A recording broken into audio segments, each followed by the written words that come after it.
Hi, my name is Kylie Smith, and my presentation is on environmental and cultural influences on foster parents. So, some health concerns that are unique to foster parents, just a brief summary. They do go a thorough assessment of their character, background, financial status, and their family structure. And although they are provided with training and resources so that they can adequately assume the role, sometimes these safeguards are not adequate and they're still at increased risk of certain health and environmental concerns that are unique to their situation. The main issues that they face do lie within their unpredictable nature of their role as foster parents, and also even something such as inadequate training or unrealistic expectations that they had about foster care can have a role as well. The main concern that they face, or the biggest health concern, is psychosocial issues surrounding stress and the unpredictability that can come with being a foster parent. The media often portrays foster parents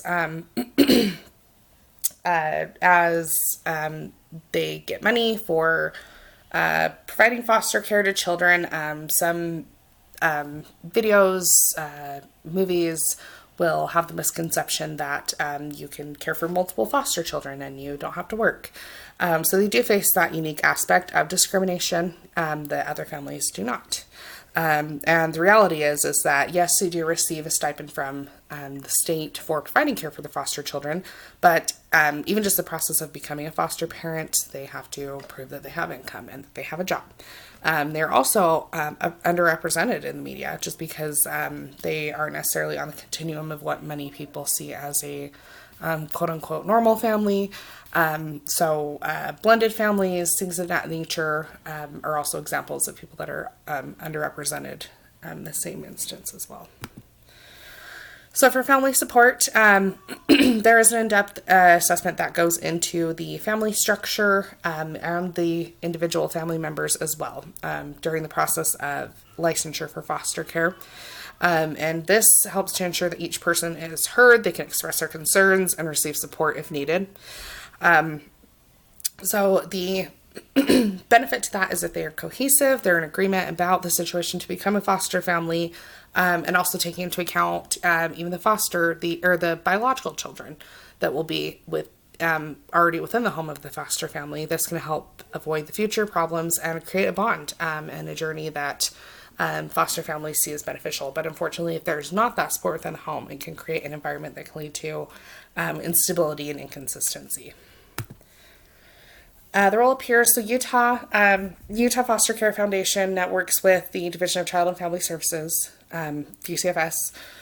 So they are a state-run support group, or they have state-run support groups. They are called clusters, foster family clusters, where foster parents can meet quarterly. They have a newsletter. It's called the Foster Roster. And basically foster parents, foster children, current and former foster children are welcome to go, and they're usually held at the local DCFS location, so whatever county that they reside in. And the newsletter helps provide up-to-date information and also additional resources for foster parents. So cyclical nature. So the cyclical natures that foster parents have are mostly to being caregivers for children that have experienced traumatic events. They have the foster children have experienced cycle of poverty, cycle of abuse, and foster parents kind of see that firsthand, and their role is to provide a certain level of stability. Unfortunately, though, foster care is not always consistent with the time frame, or there are even instances where biological parents, it can take up to a year for reunification. They can be reunified and then lose custody of their children again and possibly be placed with that same foster family potentially if they're available. So foster families, as foster parents kind of get thrown into that cycle, that roller coaster of although they're involved with the parenting plan, there is always the change or the variable of having the biological parents involved as well to a certain degree. And legal and political aspects. So there are safeguards for foster parents. There is a foster care or foster parent bill of rights. And this just helps to ensure that they receive proper training, supportive resources, they receive reimbursement in a timely manner, and also the right to be informed and a part of the placement plan for the foster child.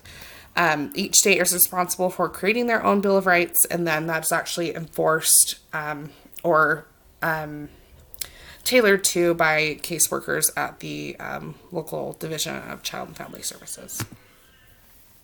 So potential barriers for foster parents mainly stem, they're psychosocial, and one of the big aspects can be the biological parent of the foster child. If it is not an ideal situation, there are increased risk of stalking and verbal harassment. There can also be instances where biological parents will sabotage the parenting plan and structures that the foster parents are trying to enact with the child while they're in the home. So although it's not necessarily a norm, it is something that is a risk and a potential barrier. Internationally, culturally and health-wise, unless foster parents are pursuing international adoption, most of their interaction and most of their influences come from their state and mostly their regional DCFS and the biological parents and the place that they live and the influences that they already are exposed to environmentally. There isn't necessarily an international aspect for foster parents, since it's normally a state-run, county-run program. So socioeconomically, the socioeconomic status is a significant factor for foster parents because it's something that they assess before they even grant fostership or consider doing so. They have to prove that they have a stable income, that they have a job, and that they can not only support themselves, but also potentially, to an extent, their foster children as well. And they do get a reimbursement from the state. It's given as a lump sum. They do get a daily rate.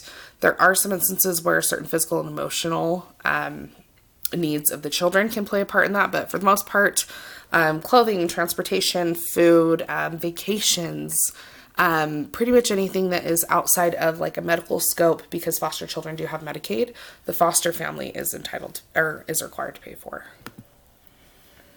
And race and ethnicity, there aren't significant racial and ethnic concerns for foster parents per se. It mostly just falls into whatever racial minority they might associate with already that can predispose them to certain health issues that stress and things like that can exacerbate. So it's important for foster families or foster parents to understand that if they are like a third of the country and they identify as a racial minority, that there are certain things that they might need to have additional support and education for. And although to an extent, even if there is a genetic predisposition, there can be environmental changes as well, educating them on that. And so religious disparities, there is occasionally discrepancies between the foster family and their racial ideology and practices and the biological parent of the foster child. The biological parent of the foster child is legally in charge of making religious choices for them. So that can cause discrepancies for the foster parent.